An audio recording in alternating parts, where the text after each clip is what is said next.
Hello বন্ধুরা, ইতিমধ্যেই অনেক আধার কার্ড বন্ধ হতে শুরু করেছে। তো আপনি কি করে চেক করবেন আপনার আধার কার্ডটি ঠিক আছে কি না? তো এই বিষয়ে আলোচনা করব। যদি আপনার আধার কার্ডটি ঠিক না থাকে কি করে আপনি ঠিক করতে পারবেন, কি করণীয়, বিস্তারিত আলোচনা করব। তো তার আগে বলবো, আপনি যদি আমার চ্যানেলে নতুন হয়ে থাকেন তো অবশ্যই চ্যানেলটিকে সাবস্ক্রাইব করে চ্যানেলে থাকা বেল আইকনটি প্রেস করে দেবেন, যাতে আমার এই ধরনের পরবর্তী ভিডিও যখনই আপলোড করব তো আপনার কাছে পৌঁছে যায় সবার আগে। তো এখন আমরা চলে যাব ক্রোম ব্রাউজারে, এবং ক্রোম ব্রাউজারে গিয়ে আমরা মাই আধার ওয়েবসাইটে চলে যাব। তো সর্বপ্রথমে আপনাদের চলে আসতে হবে মাই আধার ওয়েবসাইটে। তো এই সম্পূর্ণ পদ্ধতিটি আপনাদের আমি মোবাইলের মাধ্যমে দেখাচ্ছি। তো আপনারা চলে আসবেন মাই আধার ওয়েবসাইটে। আসার পর একটু নিচে চলে আসবেন। নিচে আসার পরে এই যে এখানে আপনারা দেখতে পাচ্ছেন চেক আধার ভ্যালিডিটি, এর উপরে ক্লিক করতে হবে। যেহেতু আমি মোবাইলের মাধ্যমে দেখাচ্ছি তো এরকম আসবেই, আপনারা ডেস্কটপ সাইট করে নেবেন। এখানে আধার নাম্বারটি টাইপ করে দেবেন, এরপরে ক্যাপচা কোডটি দিয়ে দিতে হবে এখানে।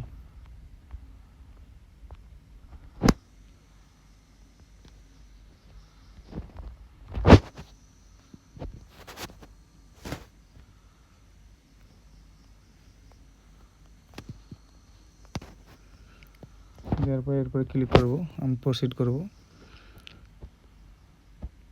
তো যদি আপনাদের আধার কার্ডে ঠিক থাকে তো এই ধরনের ট্রিক চিহ্ন থাকবে, আর যদি ঠিক না থাকে তো ক্রস চিহ্ন থাকবে এবং লেখা থাকবে ডিঅ্যাক্টিভ।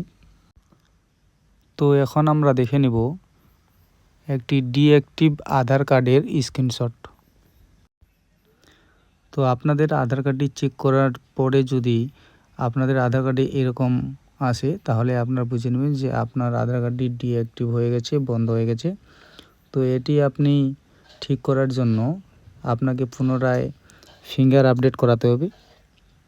ফিঙ্গার আপডেট করানোর পরে আপনার আধার কার্ডটি আবার সচল হয়ে যাবে। তো এর আগেই ইউআইডিএআই তরফ থেকে একটি নোটিশ জারি করা হয়েছিল যে 14 জুন 2026-এর মধ্যে সবাইকে ফিঙ্গার আপডেট করাতে হবে, না করালে আপনার আধার কার্ডটি ডিঅ্যাক্টিভ হয়ে যাবে। তো সেই সময়সীমা বাড়ানো হয়েছে, আবারও 1 বছর বাড়ানো হয়েছে আধার কার্ড ফিঙ্গারপ্রিন্ট আপডেটের কাজ। তো আধার কার্ড আপনারা এনরোলমেন্ট এবং আপডেট আপনাদেরকে করতে হবে, সেটা আপনার এখন করা হয়েছে 14 জুন 2027। তো 14 জুন 2027-এর মধ্যে আপনাদেরকে আপডেট করিয়ে নিতে হবে, নইলে কিন্তু আপনার আধার কার্ডটি বন্ধ হয়ে যাবে, আর কোনো কাজই আপনি করতে পারবেন না। তো এই ইনফরমেশনটি যদি আপনাকে ভালো লাগে থাকে তো অবশ্যই চ্যানেলটিকে একটি লাইক দিতে ভুলবেন না, এবং চ্যানেলটিকে সাবস্ক্রাইব করে দিয়ে চ্যানেলটির পাশে থাকবেন। তো আবারও কথা হবে কোনো পরবর্তী ভিডিওতে। তো আমার সম্পূর্ণ ভিডিওটি দেখার জন্য অসংখ্য অসংখ্য ধন্যবাদ। তো আরও যদি আপনার কোনো কিছু প্রশ্ন থাকে তো আপনারা ভিডিওর নিচে করতে পারেন।